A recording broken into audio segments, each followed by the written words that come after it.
chance is not a cause.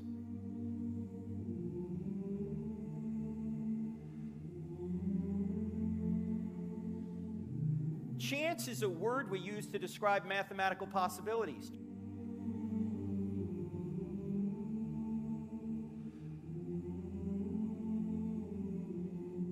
Chance doesn't cause anything.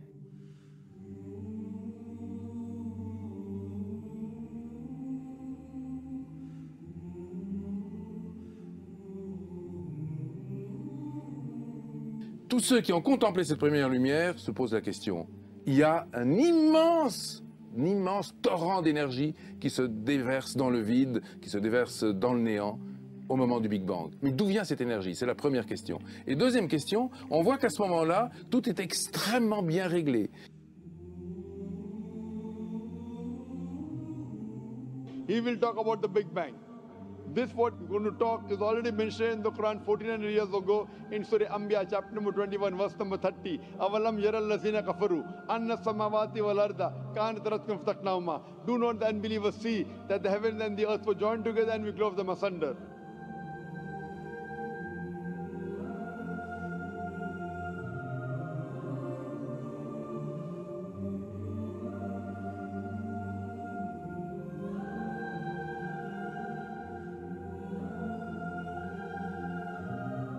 Nous disons que l'univers est ordonné, que cet ordre ne doit rien au hasard et que donc cette organisation renvoie à quelque chose qui est là, qui précède, si on peut dire, l'ordre que l'on constate aujourd'hui, 13 milliards et 820 millions d'années après le Big Bang. Dans l'univers, le nombre pi était là, bien entendu, pas seulement au moment du Big Bang, mais avant le Big Bang. Et ce qui est vrai pour le nombre pi est vrai pour tous les autres nombres, les autres grands nombres, ce qu'on appelle les grands paramètres, les grandes constantes, les nombres purs, c'est comme ça qu'on les appelle. Eh bien, ils étaient là avant le Big Bang. Et ça fait partie de ce fameux code cosmologique dont Igor parlait tout à l'heure. Et dans ce code cosmologique, on le voit, rien n'est laissé au hasard, puisque le nombre pi n'est pas au hasard. C'est la même chose pour les nombres premiers, c'est la même chose. Il n'y a pas de hasard dans les mathématiques. Les mathématiques sont exactes. Et elles décrivent des lois qui elles-mêmes sont exactes.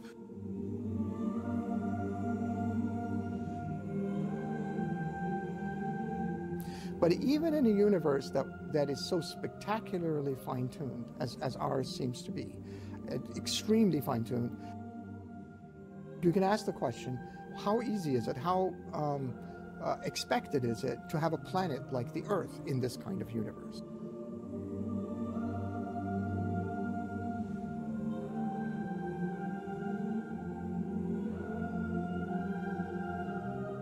The axial tilt, 23.5 degrees. Change that slightly, we don't exist.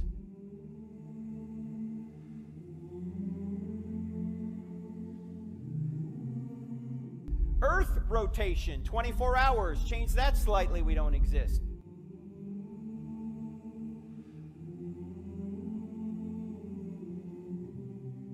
The size and distance of the moon from us. Change that slightly, we don't exist. If Jupiter was not in its current orbit, we couldn't exist here. Why not? Because Jupiter is a cosmic vacuum cleaner. Its gravitational force is so strong that it attracts most of the meteors and space junk to it rather than us.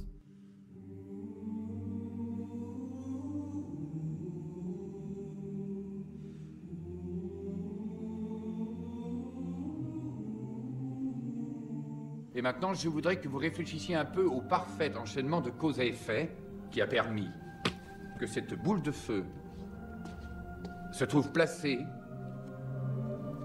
à la bonne distance pour que sur notre petite planète, la vie ait pu se développer. If we were just a little bit closer to her, a little bit further away, we couldn't survive. A little bit closer to, we'd burn up. A little bit further away, we'd freeze.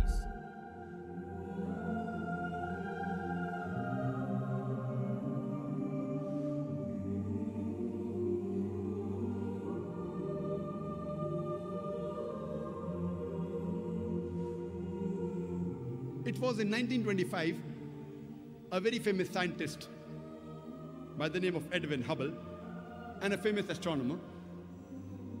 He said that the galaxies are receding.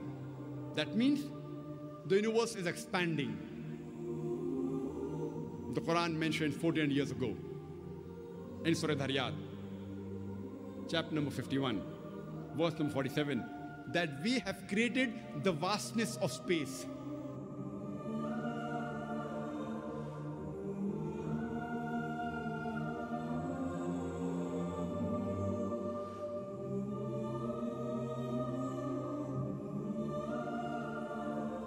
The Quran mentions 1400 years ago that the universe is expanding, which we have come to know recently, 80 years back, 90 years back.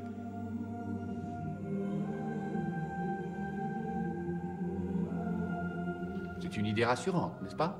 Que la nature obéit à un plan, que tout ça a été, en quelque sorte, conçu à l'avance.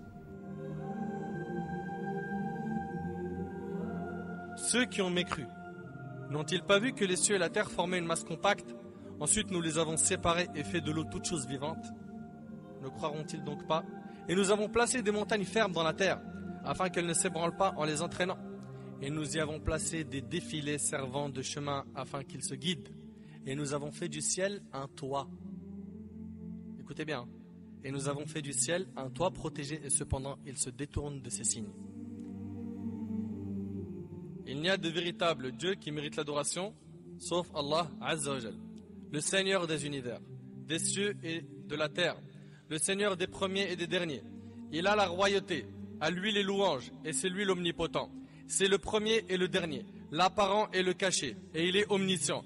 Allah Azza wa Jal est le premier sans début, et le dernier sans fin.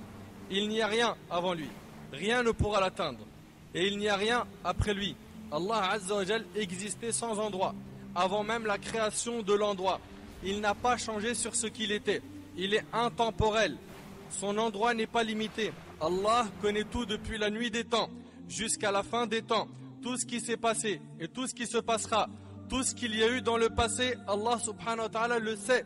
Et tout ce qu'il y aura dans le futur, Allah le sait.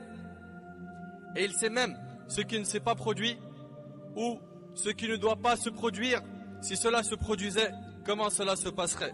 Quand il veut une chose, son commandement consiste à dire soit, et la chose devient.